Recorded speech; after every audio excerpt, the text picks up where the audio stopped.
We all have our little problems. Best movie line ever.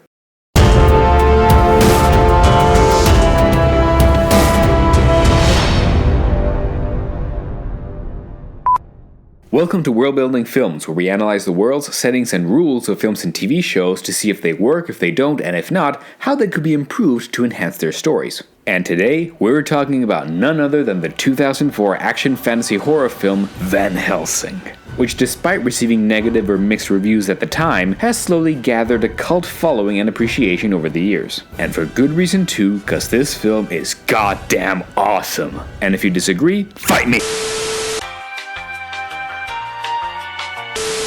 Okay, sorry. But for real, I never understood that. Yes, it has its problems, but holy shit, just look at this! It's cheesy, but at least it's aware of it and confidently drenches itself in its cheese, going for the most awesomely gothic feel possible. The director Stephen Sommers always had a strong passion for the classic monster movies from Universal, to the point that he even made the Mummy movies, and wanted to make an authentic homage to it in one single film. And if you don't think that's the case, just look at Universal's other attempt at rekindling these classic monsters, and you'll understand that this should have been more appreciated than it was back in the day. Either way, I've always utterly adored this film just for how goddamn awesome and fun it is. I mean, even the soundtrack alone is awesome.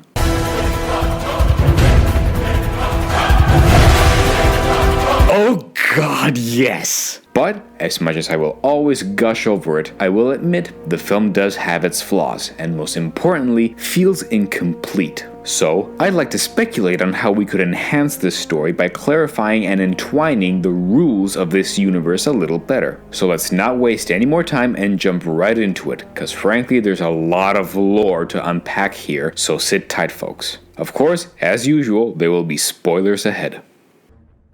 The plot.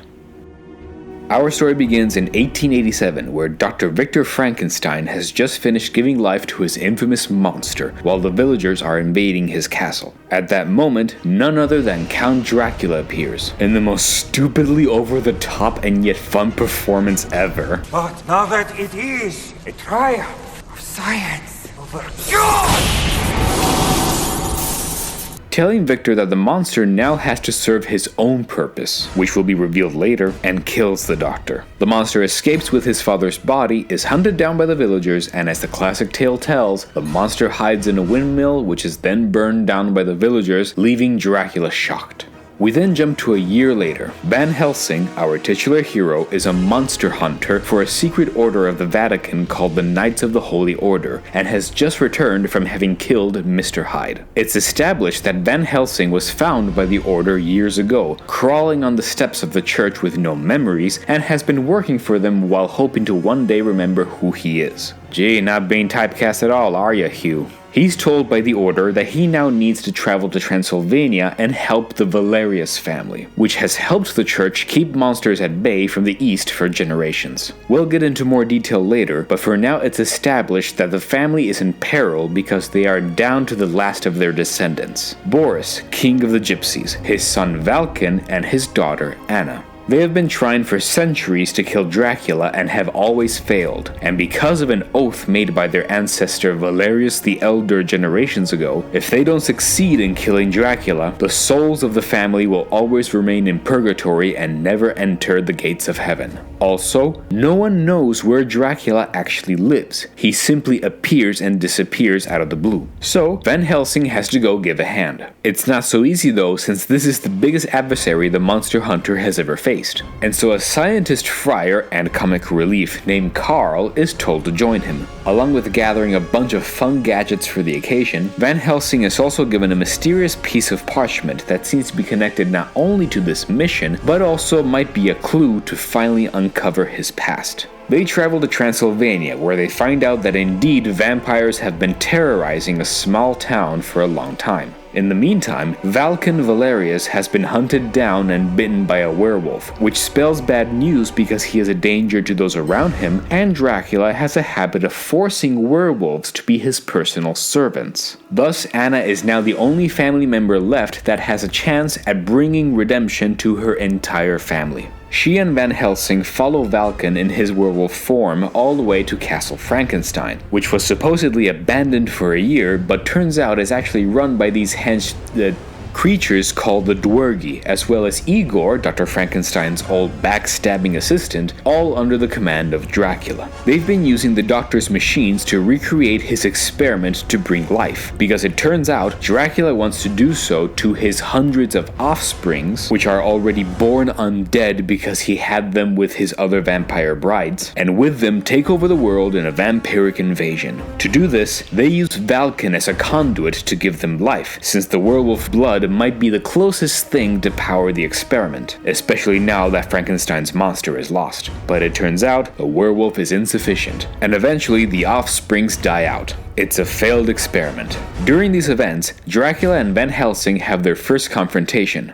Or is it? Because it turns out, Dracula actually seems to recognize Van Helsing and even calls him Gabriel for some reason, saying that they have fought together before centuries ago. But Van Helsing has no recollection of this. He's confused, and so Dracula realizes that he has lost his memories. Their conversation is stalled to another time after Van Helsing fails to kill the vampire, finding out that almost all conventional vampire tricks don't actually work against him, and flees the sea with Anna. The next morning, they stumble down an underground cave where they find out that Frankenstein's monster was alive all along, hiding because he knows that he's the key to his father's work. Should Dracula ever get a hold of him, his plan to bring his vampiric children to life will come to full fruition. Anna says they should just kill the monster then, but Van Helsing refuses, saying he can't because he actually senses no evil from the monster and takes pity on him. So the plan is instead to put him in a carriage and travel together back to Rome, where the monster will have protection from the Order itself. On the way there, however, they are ambushed by Dracula's brides and Valken in his werewolf form.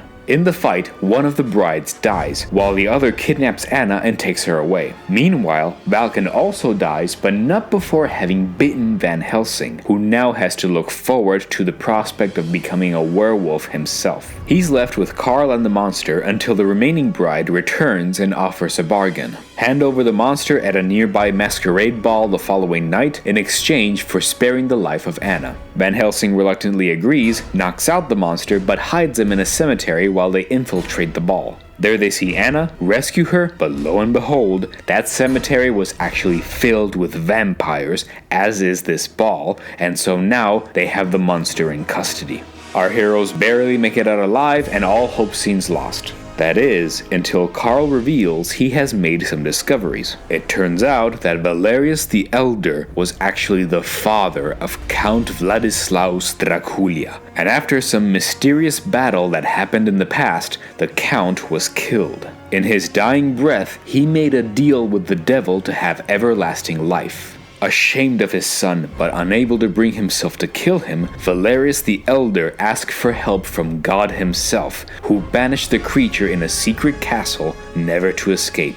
That is, until the devil literally gave him wings to escape freely. This is why Valerius the Elder made his vow that his family wouldn't rest until he was vanquished, because he couldn't muster the courage to do it himself. But where is this castle supposed to be? It's behind a map in Anna's castle, which opens a portal that gives access to it, and the missing piece was literally the one Van Helsing was given by the Order before taking on the mission. So they go through and arrive at Dracula's castle, where the vampire king himself is about to bring once again his children to life thanks to Frankenstein's monster. The monster, however, reveals something important. The one thing and only one thing that can kill Dracula, and that is the bite of a werewolf. But how can that be when he has a werewolf under his control at all times? Well, it's revealed that Dracula keeps with him a cure for the werewolf curse. So if one of his hounds were ever to revolt, he could just turn them back. So, Van Helsing and the others must first find this cure. From here on, loads of fun, epic fights happen, with Anna fighting off one of Dracula's brides for the cure, and Van Helsing trying to free Frankenstein's monster before he can be used to bring Dracula's children to life. But it's too late. They are born and this time remain intact. Dracula himself arrives, ready to deliver the final blow when the clock strikes midnight and Van Helsing goes through his first transformation into a werewolf. The one form Dracula actually fears, and this time he has no control over Van Helsing. At last the vampire is killed, Frankenstein's monster is free, and all the vampire children die without the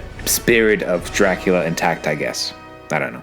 But the ending here is bittersweet, for while in his werewolf form, Van Helsing accidentally kills Anna as well, just as she delivered the cure in his system. A tragedy. The ending of the film is Van Helsing and Carl burning the body of Anna by the sea. Van Helsing looks into the sky and sees the souls of Anna and all her family members now free to enter the gates of heaven. He smiles and rides into the sunset, supposedly after their next big adventure, which we sadly never got to see because goddammit Hollywood. Alright, so you might have noticed that the plot of this film isn't actually as simple as it first appears. It goes much further than just a movie with universal monsters together. And because of that, it admittedly has the heavy job of compacting all of this into one single movie. Or does it? Cause, well, what I just said isn't actually the whole story. Remember that whole part I said about Dracula calling Van Helsing Gabriel for some reason? Yeah, so not gonna lie, since its release in 2004, I never actually understood what that whole deal was about. That is, until a few years ago when I realized that there was a small little detail that was said in a real quick manner that I missed, and that there was a whole lore going on that was outside the context of the film and is available in only a few places online. So, aside from the plot, it's important to get the context of this lore before we continue. Of course, I admit that this is all based on what I found online from wikis and such, so if there's something I've missed, feel free to share in the comments down below. Yes, I know I wouldn't rely on outside context this much, but it actually is important for our purpose here today. So, let's take a look at the lore. Alright, so most of this is set further in the past, several centuries prior to the film's main plot in fact. We so far got that Dracula was actually the son of Valerius the Elder, but there's an element I haven't mentioned yet, that the person who killed Dracula all those centuries ago in the first place is none other than Van Helsing himself. But how, you might ask, seeing as that was centuries prior? Well, here's the apparent twist. Van Helsing was called Gabriel, and he is so old because in the past he literally was the Archangel Gabriel from the Bible, who lost his memory and has been wandering the world ever since in human form. That's actually a major detail! Dracula heavily implies the name Gabriel, but Carl mentions it quickly that the vampire was killed, quote-unquote, by the left hand of God. It was so quick and the two notions separated that I just didn't get it. But alright, now we know. Van Helsing was apparently the literal Archangel Gabriel. So what actually happened? Well, Gabriel, I'm gonna have to call him that when talking about him in the past, was the mythical figure we all know, a powerful archangel sent by God himself to be his messenger to the mortal world, brandishing his flaming sword, huge wings, and all that good stuff. After several centuries among mankind, he decided to take on living flesh and become fully human to join the Knights of the Holy Order. During this time, he met Count Vladislaus Dracula, and the two actually became close friends together. However, according to what I found online, the Count once loved a woman who died, and he tried to bring her back with dark magic. For that, Gabriel was forced to kill him. In his final breath, the Count made a pact with the devil for new life, which came in the form of needing to drink the blood of others to sustain himself, aka a vampire. Whereas Gabriel was so guilt-ridden for having killed his friend that he personally asked God to erase his memories.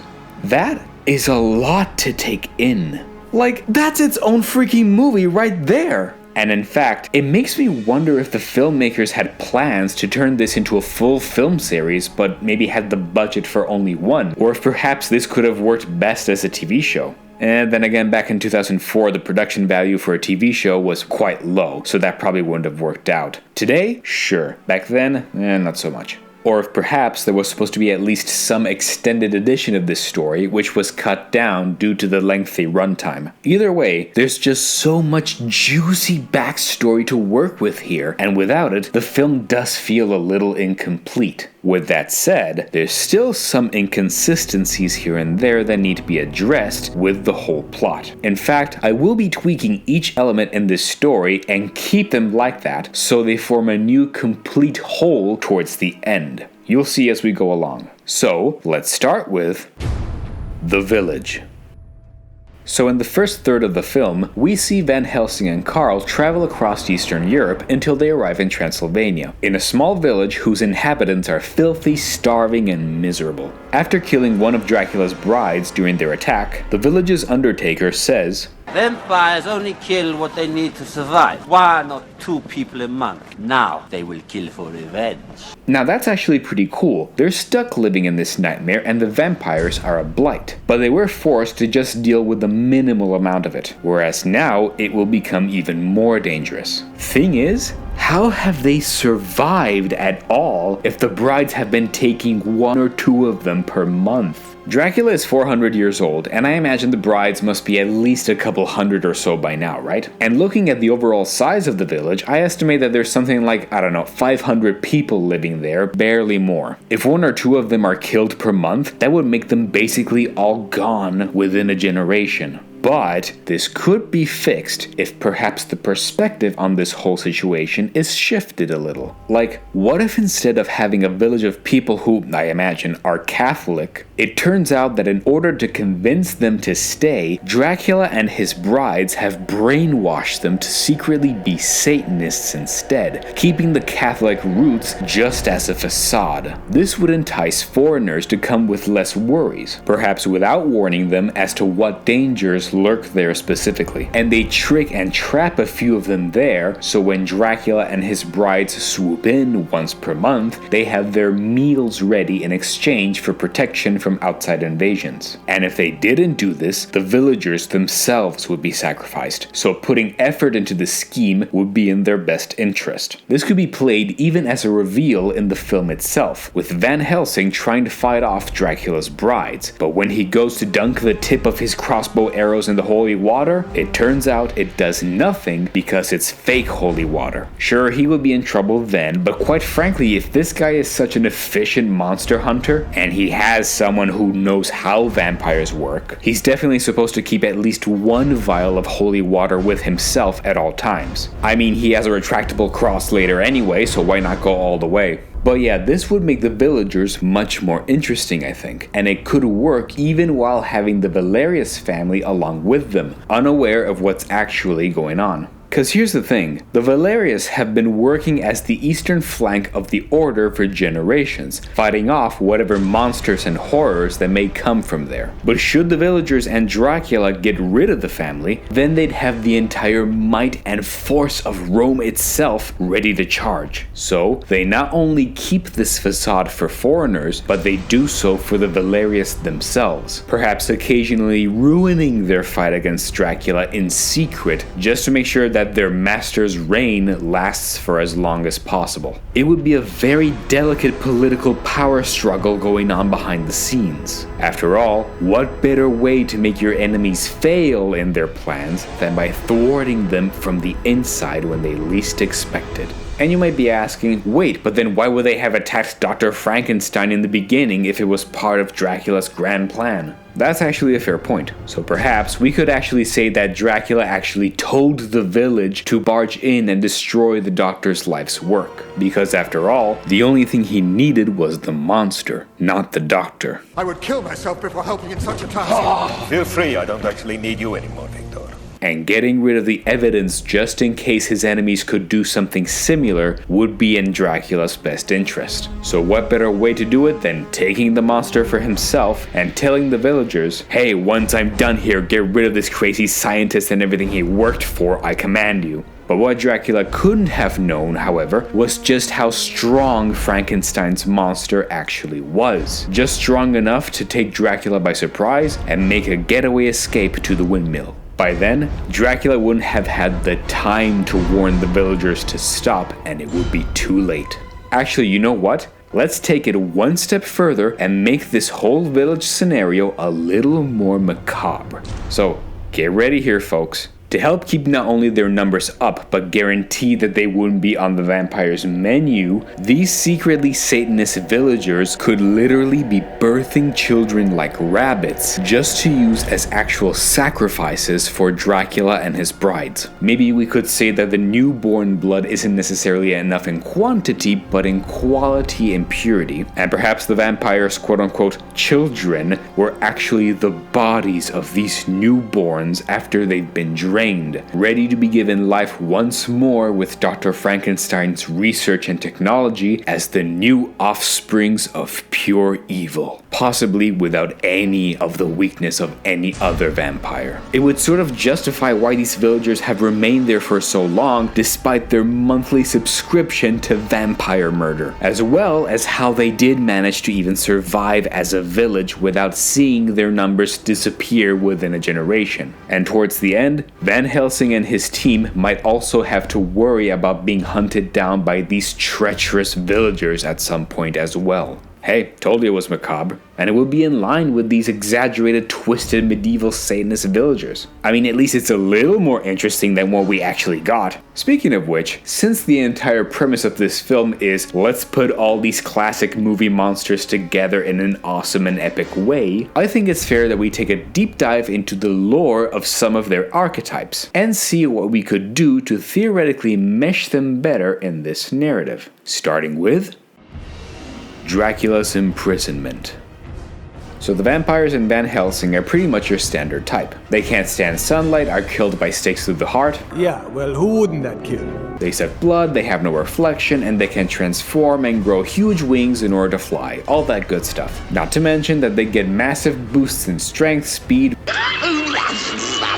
regeneration, etc. The main additions given to them in the film are the designs of their vampiric form, which I'll admit are actually pretty cool. The only one who seems immune to most of these is Dracula himself, who is perfectly able to even resist silver crosses. And Anna states that they tried every conventional method to kill him and it doesn't work. Assuming, of course, in this scenario she did these tests and not the villagers, but you know what I mean. Makes sense. He's basically the OG vampire, and if all the others started from him, I could easily imagine that the source of his power, aka basically channeling the devil, would be split among the other vampires, a bit less strong, giving them their token weaknesses. However, there are a few ways these vampires exist, Dracula in particular, that don't make sense to me. Specifically, the details of Dracula's imprisonment. It's stated in the film that Valerius the Elder couldn't get rid of his son himself, so he just banished him to this faraway castle, accessible only through this mirror portal thing,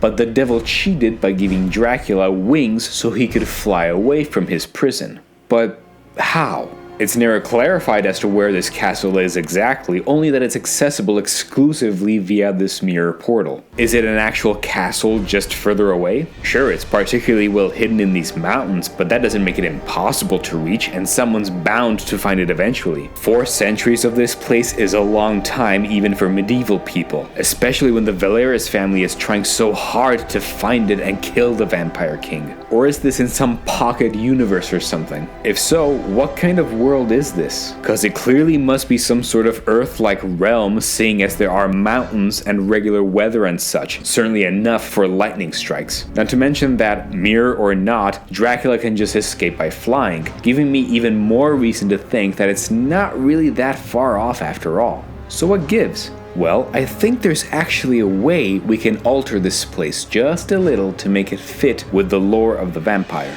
What if this castle wasn't just a faraway place accessible through a mirror, but an actual mirror dimension?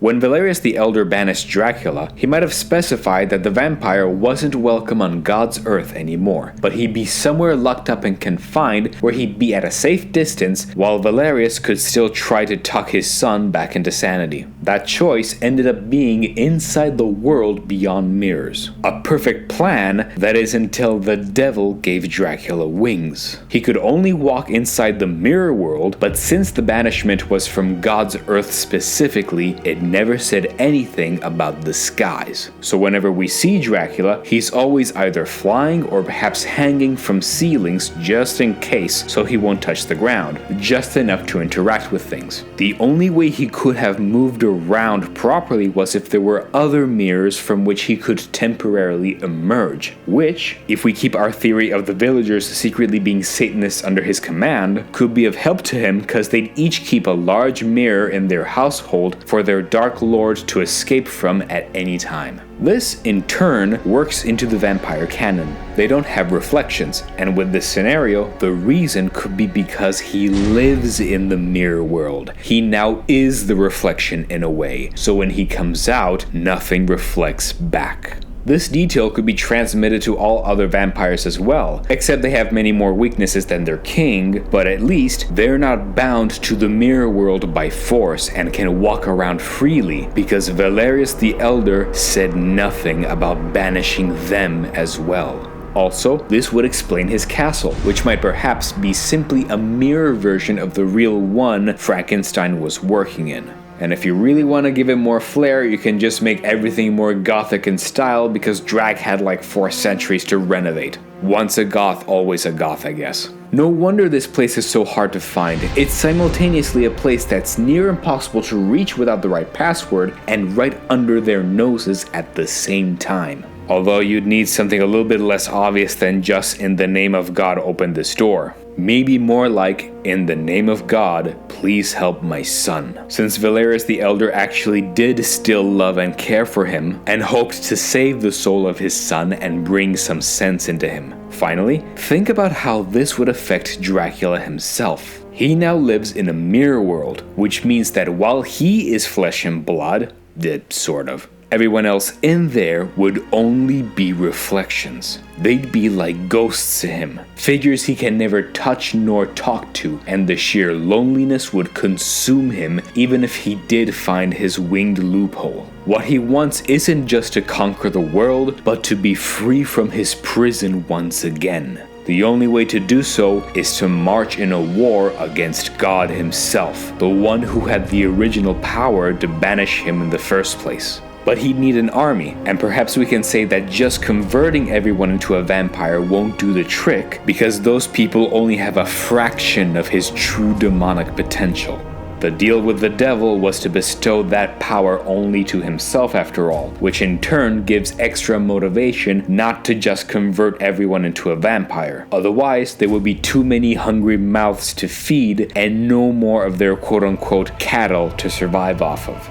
Hence, the one army he could have was that of his children, because they weren't originally born mortal, or at least not long enough I guess, and could emerge with the devil's power in full, all connected to Dracula as the main power source. The one thing he's missing? The key to give them life in the form of Frankenstein's monster. After all, what better weapon can there be to fight against and defy God himself than an army forged by uniting demonic power and the advent of scientific progress and discovery? And once he has an army powerful enough to march in a war against God, not only Dracula would be free, but nothing would stop him ever again from retrying the dark magic needed to bring back the love of his life that he lost so many centuries ago, and be happy with her once more as the supreme Lord of Darkness on Earth.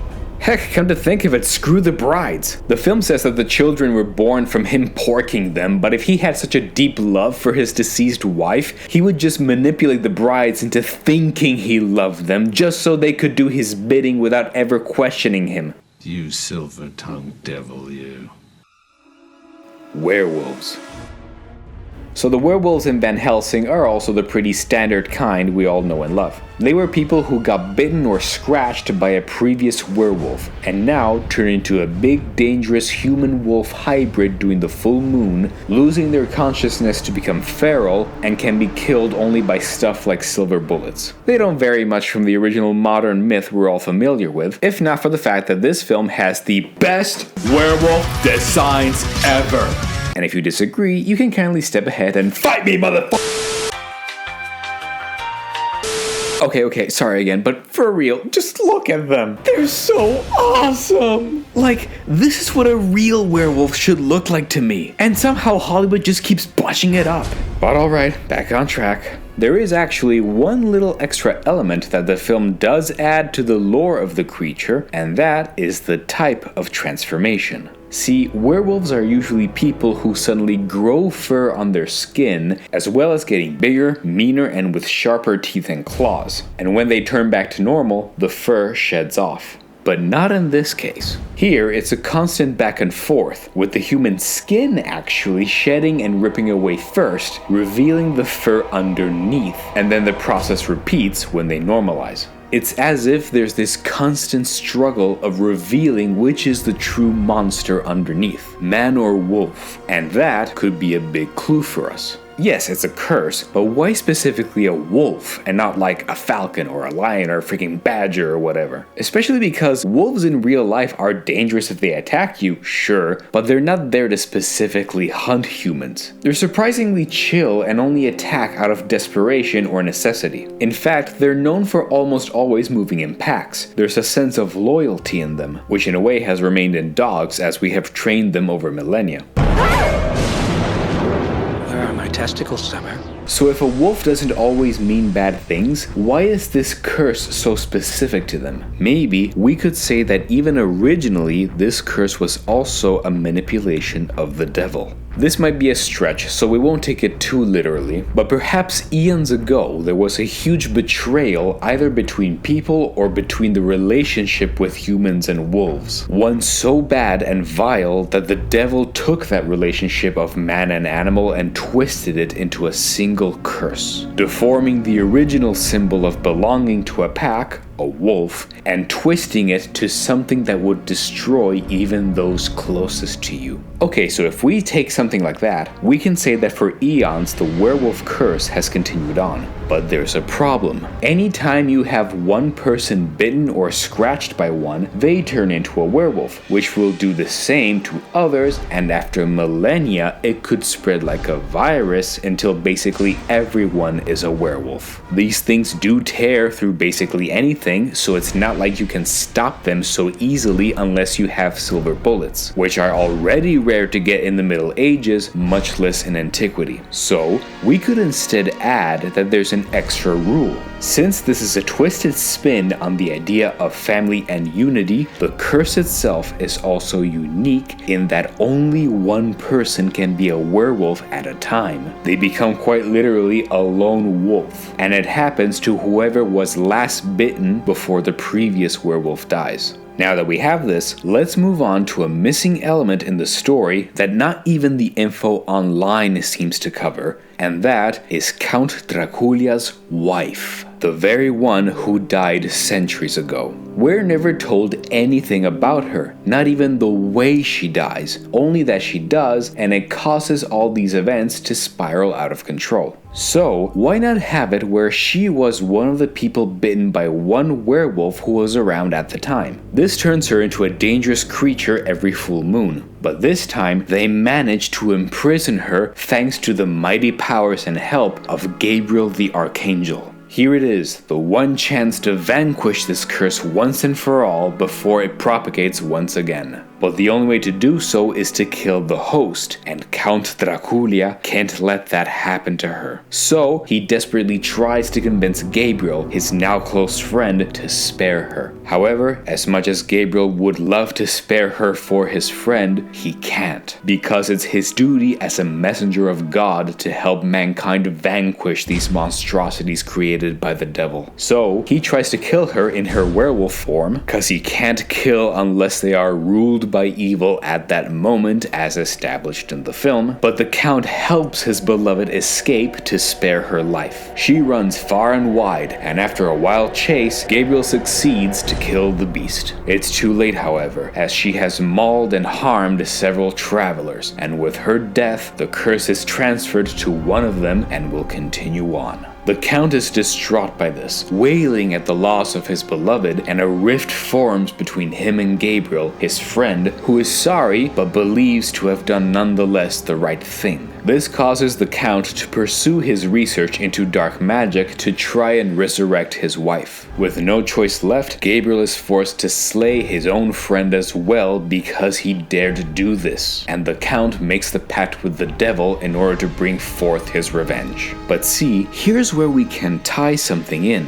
The devil agrees to bestow his power and turn him into a vampire, but not only will Dracula be forced to suck the blood of others in order to survive, the one and only thing that can kill him is the one thing that caused his spiral into misery, the bite of a werewolf. It would at least thematically justify this weakness that will be his downfall at the end. Hold on though, because we're not done here. There's still one missing piece to all of this. If you recall, in the film, Dracula has a cure to the curse of the werewolf. Now that's an interesting twist, but I always wondered one of two things. First off, if he has control over werewolves because he now has the power of the devil, that's fine. It's connected because they come from the same demonic source. Plus, having a literal monster hound as your slave to do your destructive bidding can always be of use. You only have to take your pup for a walk once every full moon after all. Still, it's not a guarantee. There could be a chance for them to occasionally rebel. Otherwise, why have the need for a cure anyway? But then, why not have this on his person at all times, or at least during full moons? He keeps it locked away in a chamber that's frankly on the opposite tower where he needs to do his experiments. And second, what actually is the supposed cure? What is it made of? Where did he get it? Was it an invention by Dr. Frankenstein? What's the deal? I've thought about this for a very long time, and the movie never gives any info on its origins. So, because it's so unclear, I have a proposition that could help explain it and tie everything all together. You see what this thing is made of? It's a syringe that contains red liquid. And what could this super important red liquid be? I propose that this is none other than blood. Specifically, Van Helsing's blood. All the way back when he was still Gabriel in his archangel form and might have been collected in one of his many battles for the Knights of the Holy Order. Why would this blood cure the werewolf curse? Because if the curse has demonic origins, what better way to vanquish it than by injecting the juice of one of the purest and most divine beings that has ever set foot on this earth? Not only that, it would also explain why Dracula doesn't keep it on his person. Because should it ever break or spill on himself by accident, it's so saturated in the power of God that it could risk purifying the very powers of the devil from inside his own body as well. Hell, it ties at the end of the film too. When Van Helsing turns into a werewolf and fights Dracula, have you noticed that the vampire doesn't actually have control over him like he did with Valken? Yeah, it's sort of explained with the timing of midnight or something like that, but to be honest, it's not exactly clear. So, if everything I said so far were canon, it would justify why Dracula has no control. Because while Gabriel did reincarnate in human form, lost his memory, and became Van Helsing, there could still be some really small trace of his archangel form still in his body. He still isn't aging after all, despite supposedly being human. And it's just enough to make the werewolf curse incomplete enough for the Vampire King to not have control. Alright, so this is a lot that we have added up so far, but we're not done yet. Because now that we've introduced all of this, it definitely would change a lot about the ending. And so, let's conclude with how to end Van Helsing.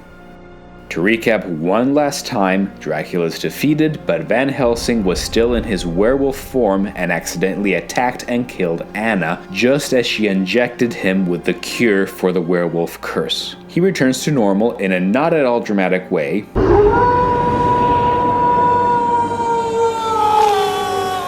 And we end with Van Helsing burning the body of the deceased Anna before seeing her face high in the sky. Remember. where her spirit is reunited with her deceased family members, and they are all finally allowed to enter through the gates of heaven. That's all cool, but while bittersweet, in this case the bitter is stronger than the sweet. Sure, Anna had her redemption and her happy ending, but if you think about it, Van Helsing himself didn't get much out of this. He didn't complete his character arc. The main reason he accepted this mission from the Order was that they promised he would find clues and finally discover his past, which he didn't do. Hell, he even says, Some things are better left forgotten. and that's it. And sure, cliche as it may be, he didn't even have the consolation of at least now being with the love of his life. Not that it would have lasted as soon as they found out he wouldn't age, but it would still be something since he clearly needed someone to be at peace with. An emotional anchor in this vast, cruel, and dangerous world where he doesn't even know himself. But aha! Now we've set in place a series of improvements. So, let's see how it would play out in this scenario. First off, when Carl goes through his exposition dump of the origin of Dracula from his research, we can have him also find some extra information about this mysterious left hand of God. This powerful being was sent down from the Almighty himself because he saw how eons ago the devil had spread its evil on the world, creating monsters of all sorts. And because of this, he sent the Archangel Gabriel to help the Knights of the Holy Order to keep all these monstrosities at bay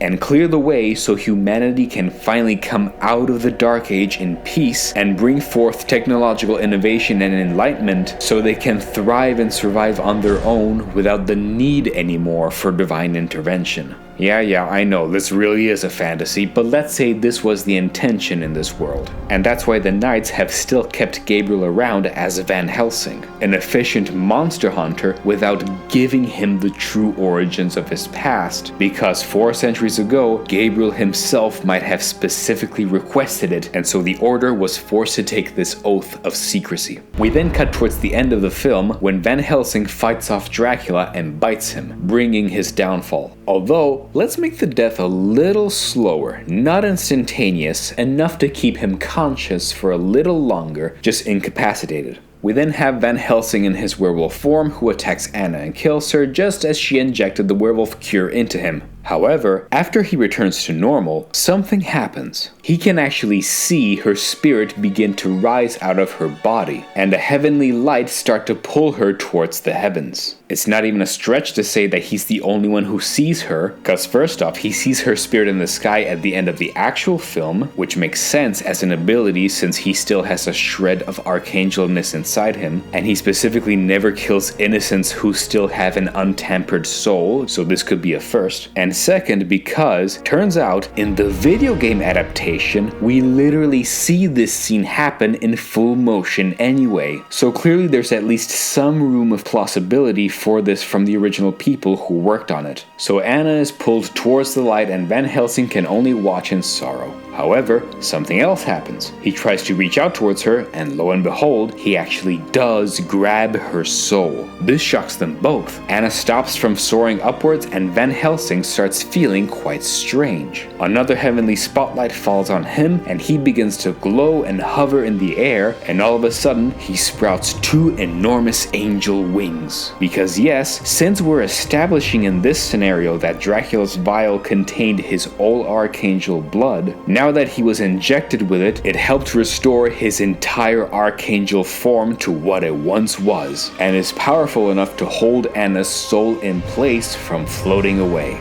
More than that, in fact, it restores his memories, and we get a full flashback and clarifications as to what happened centuries ago. When he looks down at Dracula, now with his full memories, he recognizes him, and relives all the tragedy that happened in the past. He feels pity now, and we can have some dialogue between the two where Dracula scowls at the newly restored Gabriel. He just wanted to see his beloved once again, that's all. Van Helsing, now Gabriel again, simply tells him that he did understand. He didn't want things to end up like this, and if he had known he could have used his own blood to cure Dracula's wife, he would have. Nonetheless, he did give Dracula a choice, and he was still his friend. But feeling pity and guilt, the one thing he can promise to honor his old friendship is that he'd try to help his wife's soul to enter the gates of heaven. In his dying moments, Dracula accepts this small consolation and is finally gone, turned to dust.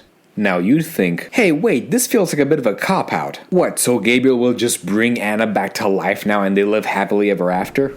Actually, no. Because Gabriel, for all of his might and power, can't bring people back from the dead. That power lies with God and the devil alone. Otherwise, he would have brought back Dracula's wife on his own to begin with. Anna, his new love, is dead by his own werewolf hands, and that just can't change. But what he can do instead is personally guarantee that she and the entire Valerius dynasty may enter heaven at last, and he decides that if they can't be together on Earth, he will return home where he comes from and join her up there, even if it means saying goodbye to all the friends he made along the way. In the past, he asked God to erase his memory because as an archangel, he was so pure that he never had to experience feelings such as sorrow and loss. But now, after years as Van Helsing, he has gained enough experience to know what it truly means to be human and how to deal with tragedy so that he doesn't need his memory wiped again. And thus, as much as they'll miss them, the two give their thanks to all their companions on their journeys and ascend to heaven where they can live together, concluding Gabriel's arc once and for all. Ah, but wait. If you're asking, but what about the others? Don't worry, I haven't forgotten. Frankenstein's monster would travel all the way to Rome under the protection of the Knights of the Holy Order, as was the original plan, promising to use his intellect and body, along with the help of Karl's technological ingenuity, to help bring humanity forward in a new dawn of technology and enlightenment now that the last of the devil's servants is gone.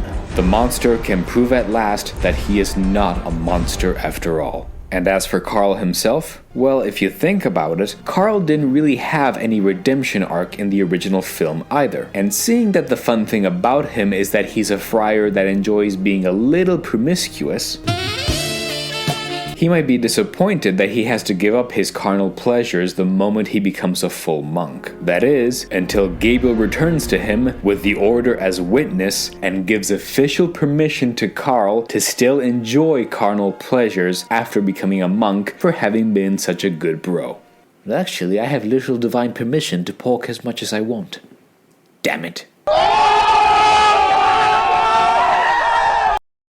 Anyway folks, these are just my general thoughts. And to be fair, it is admittedly a lot. So depending on the runtime, it could either be a single really long movie, or this could be the final chapter in a movie franchise so we can keep having fun with Van Helsing in his profession as a badass monster hunter, or even the ending of a mini TV series or something. No, I'm not counting that. But regardless of which you prefer, I still think it could be an interesting development for this film. And even then, while it would have helped and the full backstory wasn't clear at all, it's a shame that this 2004 version was so panned by everyone back in the day. It's something I don't think I'll ever fully comprehend. It has its flaws, sure. I didn't even mention other plot holes I found along the way, but for all its flaws, cheesiness and exaggeration, it at least relishes it in full confidence, with a goddamn badass score to boost, and again with the most awesome werewolves ever, all while delivering a fun action adventure the likes of which I haven't seen in a really long time. I can't even call it a guilty pleasure, it's just pleasure. Although, if nothing else, I'm glad to find out that over the years it's gained more and more popularity with people who grew up with it as kids, and I hope that one day it'll earn at least a well-deserved status of cult classic, much like the predecessors it takes inspiration from. Anyway, that's all for today, folks. What do you think? Am I right? Am I wrong? Am I talking out of my ass? Maybe. Let me know in the comments down below. Feel free to like, share, and subscribe. Please consider subscribing to my Patreon to help support what I do here. And if there's any other franchise whose world building you'd like analyzed, let me know. Until next time, keep building worlds.